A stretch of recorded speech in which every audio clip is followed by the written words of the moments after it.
Hello again, all my blogging friends. It's me, Sierra, and I'm back to talk to you about more literature in our classrooms. So, a couple of days ago, a friend and I had gotten into a discussion about incorporating children's literature into the classroom. In my head, as we were talking, I thought that she was absolutely bananas, and there's no way that I am using a children's book to teach my students life lessons. There's absolutely no way. But without wanting to shut her down immediately, I decided to do my own research. And it's not normal for me to admit that I'm wrong, but on this topic, I was so wrong. So this video is to share with you guys some of the things that I learned. So in my research, I learned about the Newbery Medal or the Newbery Award. Unlike the Caldecott in my last video, the Newbery is awarded to authors regarding the content of the story. Stories that have a deeper meaning, have a message underneath the surface that really make you read it and it really makes you think. It's usually awarded to chapter books and students who read on a higher level, so to your like middle, high school age students, and it's very unusual that a picture book wins. So with that said, when I first originally did my research, I said, okay, great that I'm kind of wrong. I will never be able to use this in my classroom because I work with elementary school.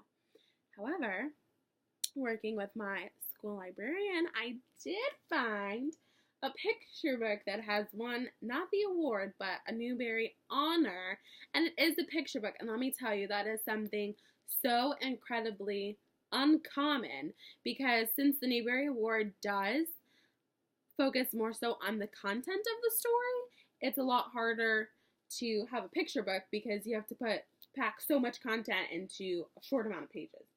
So, Dr. DeSoto by William Sting was the Newbery Honor winner in 1983. Dr. DeSoto is about a mouse who is a dentist, of course. As you can see by the cover of the book, he's a dentist. And he treats all patients with the exception of life-threatening patients. And there's a very clear sign outside of his door that states such. He does not treat patients that are life-threatening. He doesn't do it. However, one day, there's a very pitiful fox that comes, and he's in so much pain, so much tooth pain. So Dr. DeSoto's wife, she talks him into, helping out the fox despite Dr. DeSoto's concerns. And it takes you through the book. I'm not going to tell you the whole story, but it takes you through the book and how they get past his concerns, what they do.